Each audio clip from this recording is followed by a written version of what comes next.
Bonjour à toutes et à tous. Je vous retrouve aujourd'hui pour un podcast remise au point parce que mon parcours m'a fait changer de point de vue. Et j'ai écrit par le passé, alors j'ai écrit plusieurs recueils de folle autonomie, mon blog. Et j'ai écrit 7 tomes au moment où je vous parle. Et puis je me suis arrêtée là alors que j'étais censée continuer. Bon, je me suis arrêtée là et bien m'en a pris en fait parce que je me suis rendu compte, mais c'est quelque chose qui s'est fait petit à petit, qu'un léger détail technique que j'avais développé dans le tome 3 de Folle Autonomie, eh bien, il y avait une erreur. Et j'étais plus en accord avec ça, avec ce que j'avais écrit à ce moment-là, donc il y a de nombreux mois, à 1 ou 2 ans maintenant. Et donc je ressens le besoin d'éclaircir les choses, d'autant plus par rapport à ceux qui ont acheté ce recueil. Et s'ils suivent mes vidéos, ils vont se dire, Odile, tu dis plus la même chose, qu'est-ce qui se passe? Donc oui, j'ai mon regard qui a changé. Alors, pas profondément, mais il y a un détail qui est hyper important et donc je vais mettre les choses au clair ici, aujourd'hui, par le biais de ce podcast. Et puis je vais écrire un article complémentaire. Donc, je vais vous inviter à cliquer sous la vidéo, sous le podcast, pour avoir le lien de l'article complémentaire, donc sur Folle Autonomie sur le blog. Alors, c'est quoi cette mise au point? J'ai traité dans le recueil de Folle Autonomie, le tome 3, un chapitre sur le grand bain alchimique. Voilà. Le parcours alchimique de l'humanité. J'avais fait une vidéo également à ce propos et cette vidéo, en fait, je l'ai remise en mode privé ou je ne sais plus quoi. Enfin, tout le monde ne peut pas la voir directement. Justement parce qu'il y avait ce truc qui bloquait et je me suis dit, mais mince, ça ne correspond plus, il faut que je remette les pendules à l'heure, les points sur les i et les barres sur les t, comme on dit. Alors, je suis toujours en accord complet avec ce que je disais par rapport au grand bal alchimique, par rapport au parcours alchimique de l'humanité. La seule différence, c'est que dans mon esprit, avant, un homme avait son principe masculin en lui et son principe féminin était au niveau de son corps éthérique. Et une femme, je disais, une femme, elle a son principe féminin en elle, dans son corps physique, et son principe masculin au niveau de son corps éthérique. Et puis je me suis aperçue que c'était pas ça. C'était pas ça. Nous avions tous, hommes et femmes, nos deux corps, nos deux principes féminins et masculins à l'intérieur de nous. Il n'y en a pas un qui est à l'intérieur et l'autre à l'extérieur du corps physique. Les deux sont dans le corps physique. Et que, j'en ai parlé dans tous les derniers tirages de cartes et les guidances que j'ai faites, que pour un homme, eh bien, son principe féminin est au niveau de son cœur et son principe masculin est au niveau de son mental. Et pour une femme, c'est la même chose. Pour une femme, son principe féminin est dans son cœur et son principe masculin est dans son mental. Et donc les deux ont le même mode de fonctionnement, sachant que, et là je rejoins tout ce que je disais, c'est juste ça en fait la différence. Je collais un principe à l'extérieur au niveau corps éthérique, en fait non, tout est à l'intérieur, au-dedans. Et donc, le difficile, et ça reste toujours valable par rapport à ce que je disais avant, le difficile, c'est que pour un homme qui a donc son principe masculin, c'est que son principe masculin, que je pourrais comparer aussi à l'ego est très lié au principe masculin. hein. Ça fait partie des rôles de la pièce de théâtre, des masques que nous portons tous chacun pour entrer dans le clan, entrer dans la société, blablabla. Parce que nous ne sommes pas reliés à notre principe féminin, à notre cœur, qui lui nous dit qui nous sommes réellement. Le je suis, il se passe au niveau du cœur, il ne se passe pas au niveau du mental. Au niveau du mental, c'est un je suis plombier, je suis pharmacienne, je suis. On est dans la société, dans le mental, dans les cogitations, on n'est pas dans l'être. Et donc, un homme, je disais au début, plus dans le mental, et le masculin, le principe masculin, c'est ce qui est ancré, ce qui ancre. Donc, un homme, à la base, a plus de facilité à être ancré dans la matière au niveau du principe masculin. Le souci d'une femme qui est un petit peu trop dans son principe féminin, trop dans son cœur, trop de fluidité, elle manque d'ancrage, donc elle manque de principe masculin. C'est pour ça que j'ai toujours dit, et ça je suis toujours entièrement d'accord avec ça, que l'ego est important. Nous n'avons pas à squeezer l'ego. L'ego, le principe masculin, a juste à se soumettre au principe féminin. Et ça rejoint ce que j'écrivais dans un autre recueil qui est Parcours d'une vie, un autre recueil que j'ai écrit il y a longtemps, où je disais « l'ego veut bien se soumettre, mais il ne veut pas que ce soit dit ». Et c'est exactement ça. Le principe masculin veut bien se soumettre, mais il ne veut pas que ce soit dit. L'ego, le principe masculin, pour moi, c'est très lié. C'est ça. Et dans l'alchimie, le principe masculin est indispensable parce que c'est une colonne vertébrale sur laquelle le principe féminin peut se poser. Sans principe masculin, le principe féminin ne peut rien faire. Le principe masculin, c'est celui qui va agir dans la matière. Le principe féminin, c'est ce qui apporte toutes les idées, tout le savoir, j'allais dire cosmique, la connaissance, les intuitions, la créativité. Le principe masculin va rendre tout ça, j'allais dire vivant dans la matière, possible dans la matière. C'est lui qui agit.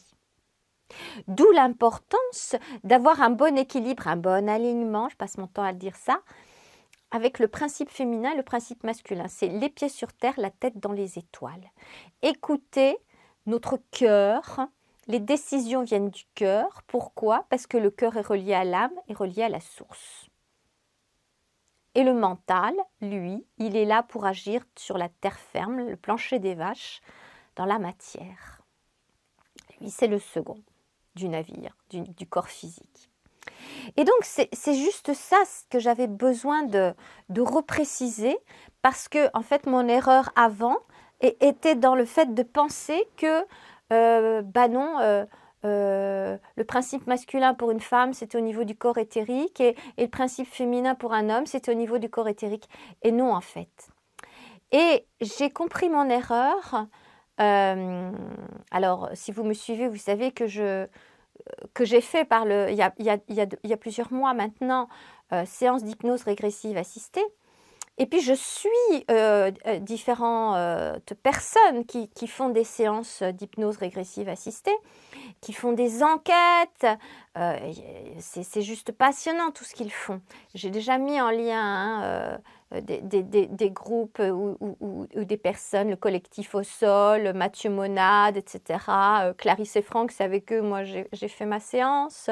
Bon, tous ces gens-là font un ouvrage magnifique de recherche et font des enquêtes et mettent parfois aussi des passages avec des clients. Moi, j'ai mis ma séance d'hypnose régressive assistée en ligne. Hein, vous pouvez la consulter, elle est sur ma chaîne YouTube. Bon, voilà. Et c'est en écoutant, parce que j'en ai vu, mais énormément, hein, et que je me suis aperçue qu'à chaque fois, pour avoir les réponses, les conseils étaient toujours « reliez-vous à votre cœur, reliez-vous à votre cœur, reliez-vous à votre cœur, reliez-vous à votre cœur. Vous voulez vos réponses? Reliez-vous à votre cœur. » Et c'est là que j'ai fini par comprendre. Mais oui, c'est ça. Le principe féminin au niveau de l'alchimie, il est au niveau du cœur. Et c'est là que j'ai compris, moi, mon erreur, de mettre un principe au-delà du corps physique. Non, non, les deux sont bien dans le corps, à l'intérieur du corps physique. Alors c'était toujours l'image du yin et du yang, ça ne change rien. Mais c'est juste le positionnement et donc du coup, la compréhension devient beaucoup plus facile et du coup, ça devient aussi beaucoup plus facile pour chacun d'entre nous, chaque être humain, pour comprendre le fonctionnement et pour arriver à se réaligner tout simplement. Voilà. Du coup, est-ce que je vous le lis ou est-ce que je ne vous le lis pas? Ça va peut-être être un petit peu long. Est-ce que je vous lis ce passage? Allez, je vais vous le lire. Le grand bal alchimique. Chaque être humain et donc aussi tous les êtres humains ensemble est un creuset. Chaque être humain est un creuset. Ce même creuset qu'utilisent les alchimistes pour faire chauffer à très haute température, encore et encore, au travers des différentes œuvres, au noir, au blanc pour la petite œuvre et au jaune, au rouge pour la grande œuvre. Donc pour faire chauffer au travers des différentes œuvres, la roche, jusqu'à obtenir la pierre philosophale, jusqu'à obtenir l'incarnation de l'esprit, jusqu'à obtenir l'immortalité. Nous sommes donc tous, indépendamment les uns des autres et tous ensemble, dans cet immense chaudron, ce creuset, dans lequel nous nous débattons jusqu'à ce que nous prenions conscience de ce que nous sommes, jusqu'à ce que nous nous révélions à nous-mêmes et agissions en notre âme et conscience pour nous élever et sortir de ce magma qui ne nous est rien. Sortir de ce magma grandi, immense de force et de beauté. À l'image de la mue du serpent qui s'extirpe d'une peau devenue trop étroite pour lui. Puis à l'image du phénix renaissant de ses cendres. Nous avons mis à jour cette roche indestructible en nous, cette pierre précieuse entre toutes, cet humain de la grande œuvre, cet immortel œuvrant et ouvrant tous les possibles. Des possibles que nous n'imaginons même pas encore et qui sont là, qui ne demandent qu'à exister si nous en décidons ainsi. Je dis ça à froid, en mettant de côté toute sensiblerie, brûlée par le passé dans mon creuset intérieur, dans mon creuset personnel. Car lorsque notre regard prend de la hauteur, lorsque nous nous extirpons de nos souffrances et de celles de nos congénères, tout paraît soudain très limpide, tout paraît lumineux. Encore dans mon livre « Parcours d'une vie », je notais ceci. Lumière. Que faut-il pour éclairer le monde? Le plonger dans le noir complet. Et c'est très exactement ce que nous traversons en ces temps sombres et lumineux à la fois. C'est au cœur même de notre noirceur, de notre sombritude, que nous pouvons trouver enfin notre lumière intérieure, nos réponses, notre vérité sur ce que nous sommes. Nous, êtres humains, nous, êtres ancrés, incarnés dans la matière, nous, êtres divins, nous, êtres de lumière. Alors, pour en revenir au Monopoly dont je parlais dans le précédent chapitre, ce jeu au succès planétaire, ce jeu autour des gains d'argent, des achats et des possessions en ce monde, le Monopoly, ce jeu planétaire, donc cette valse, qui en un seul mot résume à lui-même tous les conflits de ce monde. Le combat entre le principe féminin et le principe masculin. Le poly étant ici l'essence même du principe féminin à l'œuvre. Le mono étant ici l'essence du principe masculin. Les deux aspects correspondant tour à tour à la période matriarcale et à la période patriarcale qu'a traversée l'humanité. L'homme, l'être humain, a en lui une part de féminin et une part de masculin. Et c'est là qu'est mon erreur, et c'est là que je cite le fameux corps éthérique d'un homme est féminin et le corps éthérique d'une femme est masculin. C'est là toute mon erreur à ce moment-là au niveau de mon recueil. Donc c'est pour ça que je ressens le besoin de réécrire un article et de faire ce podcast parce que l'homme, l'être humain a en lui une part de féminin et une part de masculin, oui, mais la femme c'est pareil et ces deux parts effectivement sont complémentaires, elles permettent d'équilibrer l'humain, c'est ce que j'écris ensuite, à la fois ancrée au sol et la tête dans les étoiles à plus ou moins fort dosage, selon chaque personne et selon s'il est un homme ou si elle est une femme. D'où nos grandes périodes poly, avec le féminin à l'œuvre, et mono, avec le masculin à l'œuvre. Oui, voilà, c'est toutes ces périodes à travers l'histoire de l'humanité, lorsque nous sommes dans les mono quelque chose, la monoculture, un travail, un seul travail, c'est ce que j'appelle la monoculture du travail aussi, monogame, etc., etc., etc. Le mono, c'est quand c'est le principe masculin qui dirige le corps physique. C'est quand c'est le mental, l'ego qui dirige le corps physique. Nous sommes dans le mono, il n'y a qu'un seul truc qui commande, qui dirige. Et quand nous sommes dans le poly, donc le plusieurs, ça veut dire qu'il y a le principe féminin qui œuvre en accord avec le principe masculin qui s'est soumis à elle. Alors que lorsque nous sommes dans le mono ne donne aucun pouvoir, aucune,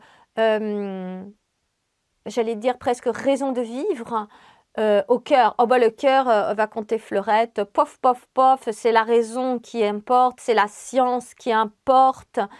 Quand on est dans le mono, il n'y a aucun accord possible avec le cœur. Le cœur est comptabilisé comme truc pas important. On faut pacifier le cœur. Pof, pof, pof. Hein? C'est l'idée.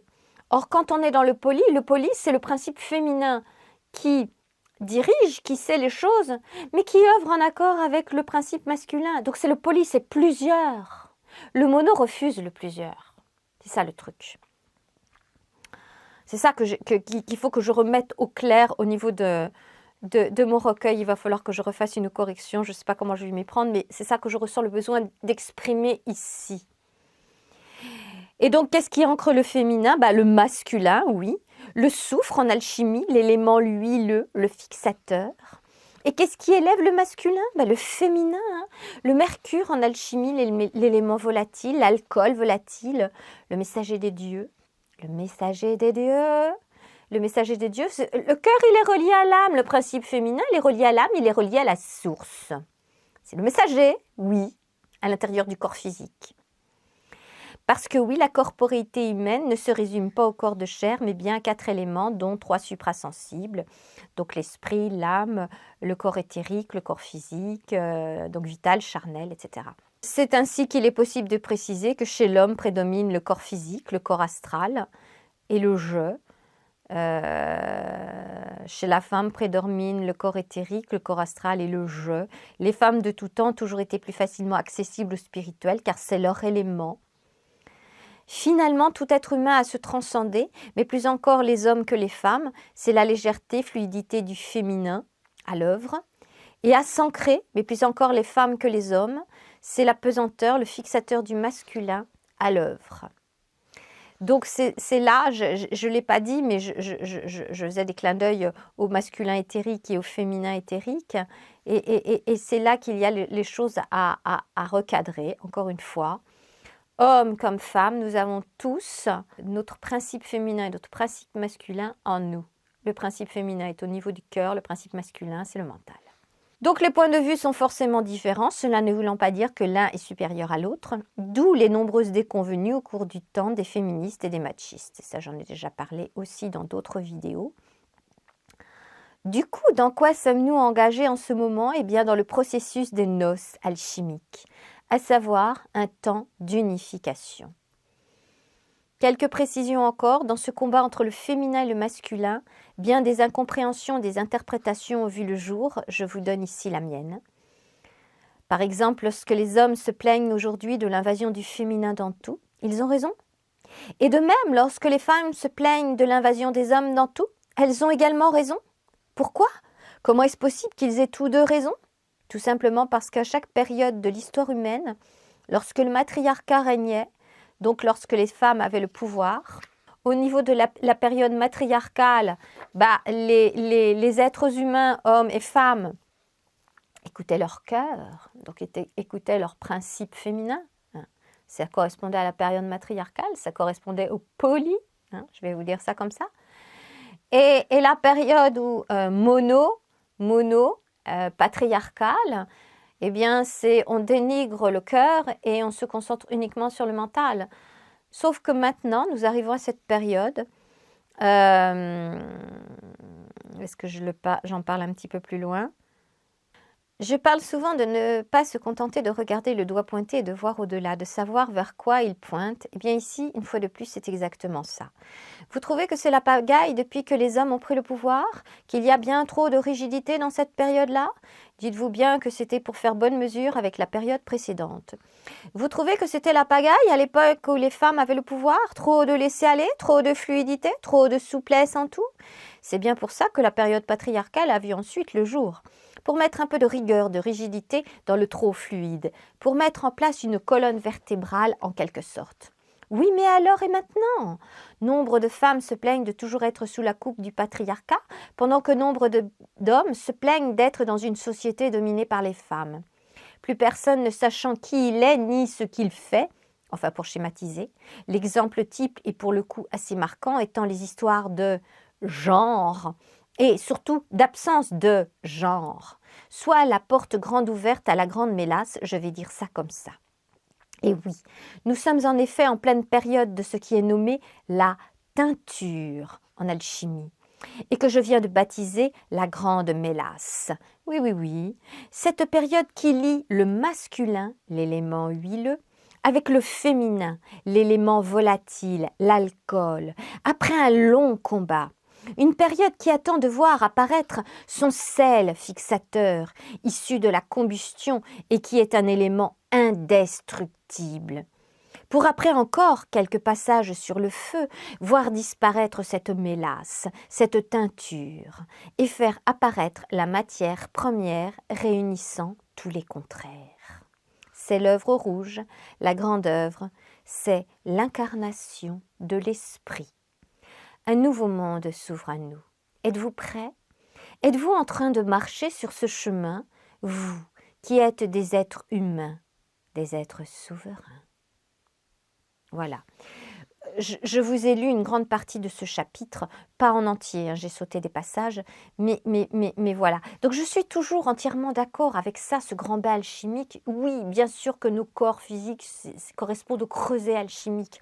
Oui, nous avons à trouver notre alignement allié à faire qu'œuvrent ensemble le principe féminin et le principe masculin pour sortir de la période du matriarcat et de la période du patriarcat qui se combattent. Nous avons à allier ça ensemble pour qu'ils œuvrent ensemble. C'est exactement ça. Juste l'erreur, et c'est pour ça que je fais ce podcast encore une fois, c'est que non, c'est pas au niveau du corps éthérique que ça se passe, c'est intérieurement entre le cœur et le mental. Voilà. Et donc voilà. Je crois que j'ai fait le tour, mais c'était essentiel, primordial à mon niveau. Alors au niveau de l'écriture des recueils de Folle Autonomie, du coup je ne sais pas comment je vais m'y prendre. Est-ce que je laisse le tome 3 tel qu'il est? Est-ce que je me décide à écrire le tome 8 en faisant l'explication, la transformation importante qui est là et dont je parle depuis un bon moment maintenant au travers des tirages, des guidances au niveau des tirages de cartes. Hein. Tellement ça m'a paru évident et que voilà, quoi. Mon erreur était à ce niveau-là. Mais le parcours alchimique de l'humanité, oui, nous sommes dedans, en plein dedans. Voilà, je vais m'arrêter là pour ce podcast. Prenez soin de vous, alignez-vous, reliez-vous à votre cœur. Faites que votre principe féminin vous dirige et que votre principe masculin agisse dans la matière en suivant les directives de votre cœur. Le cœur a ses raisons que la raison ignore. La raison, c'est le mental, c'est le principe masculin. Il n'a pas à comprendre, à savoir d'où ça vient. Il a juste à agir en fonction de ce que le cœur, le principe féminin qui est relié à votre âme, à la source, lui dicte. Voilà. Prenez soin de vous. Et puis moi, je vous dis à bientôt dans une prochaine vidéo, prochain podcast. Au revoir.